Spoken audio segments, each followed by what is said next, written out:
नमस्कार दोस्तों, मेरा नाम श्रद्धा है। आप सभी का इस वीडियो में स्वागत है। तो दोस्तों, आज की इस वीडियो में हम देखेंगे शीर्षासन, जो कि हेड स्टैंड, इसे कैसे किया जाता है। सबसे पहले इस आसन को करने से पहले कुछ ज़रूरी सूचनाएं। अगर आपको किसी भी तरह की नेक या फिर हेड इंजरी हो, शोल्डर इंजरी हो, तो इस आसन का अभ्यास नहीं करना है, क्योंकि इसमें आपका पूरा प्रेशर इस रीजन पर ही रहेगा। उसके बाद अगर आपको हाई बीपी हो या फिर एक्सट्रीमली लो बीपी हो, तो इस आसन का अभ्यास आपको नहीं करना है, क्योंकि ब्लड फ्लो इसमें पूरी तरीके से उल्टी दिशा में आने लगता है।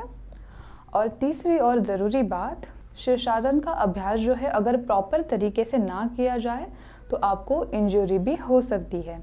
इसलिए इस आसन का अभ्यास किसी एक्सपर्ट के सहायता से करें। शुरुआत के दिनों में आप दीवार के सहारे से भी इस आसन का अभ्यास कर सकते हैं।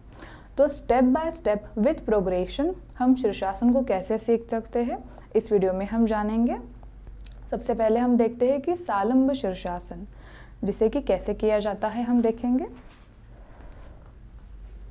इस प्रकार से सबसे पहले आप वज्रासन की स्थिति में आ जाएंगे। फिर दोनों हाथों को, फिंगर्स को इंटरलॉक करते हुए आपके सामने रखोगे। अब एल्बोज़ में ज़्यादा डिस्टेंस भी नहीं रखना है और एल्बोज़ को ज़्यादा पास भी नहीं रखना है। इतना अंतर रखना है कि आपका हेड जो है वो कंफर्टेबली दोनों हाथों के गैप के बीच में आ जाए। फिर हेड को ज़मीन पर रेस्ट करने के बाद दोनों पैरों को मिला लेंगे, टोज इन पोजीशन में रहेंगे। धीरे धीरे नीज को सीधा करते जाना है और अपना हिप से लेके हेड जो है वो एक लाइन में लेकर आने की कोशिश। दोनों पैरों को ज़मीन पर ही रखते हुए धीरे से आगे वॉक करते हुए आएंगे और इसी पोजीशन को होल्ड करेंगे 15 सेकेंड्स, या फिर अगर ज़्यादा समय के लिए होल्ड कर पाओ तो 30 सेकेंड्स के लिए भी होल्ड करना है। आपका पूरा प्रेशर आपके नेक, हेड, अपने शोल्डर्स के ऊपर रहेगा। इस पोस्चर को आप दीवार के सहारे भी कर सकते हैं। आपकी पीठ के पीछे अगर दीवार हो तो धीरे धीरे पीछे जाते जाना है इस प्रकार से, जिससे कि आपको गिरने का डर भी नहीं रहेगा।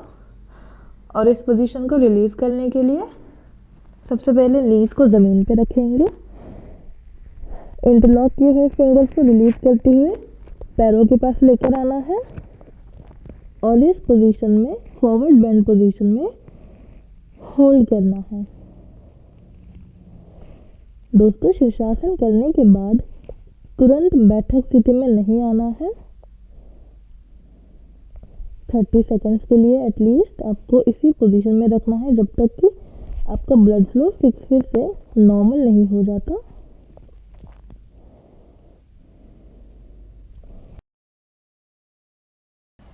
बैठक स्थिति में आते हुए सालंब शीर्षासन की स्थिति को रिलीज करना है।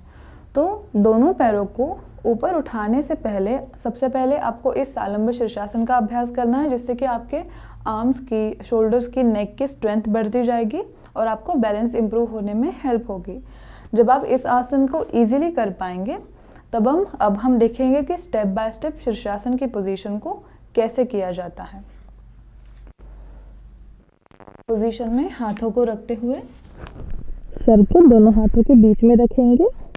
अब दोनों पैरों को घुटने से सीधा करते हुए शरीर के पास लेकर आएंगे। सबसे पहले एक पैर को होल्ड करना है, फिर बैलेंस मेंटेन करते हुए दूसरे पैर को होल्ड करेंगे। इस प्रकार से दोनों पैर जो है एब्डोमेन के पास रहेंगे। दूसरी स्टेप करने के लिए हील्स को बटक्स के पास लेकर आना है। तीसरी स्टेप, लेग्स को घुटने से सीधा करते हुए शीर्षासन की पोजीशन को अपना लें।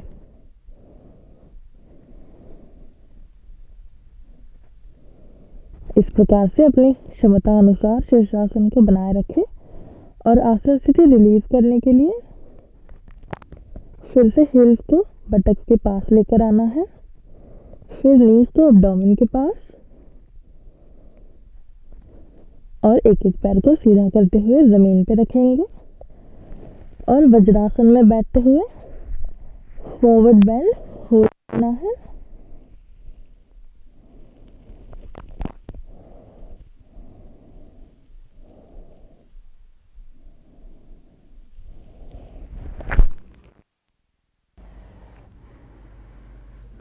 तो दोस्तों इस प्रकार से आपको शीर्षासन का अभ्यास प्रिपरेटरी पोजेस यानी कि प्रोग्रेशन के साथ करना है।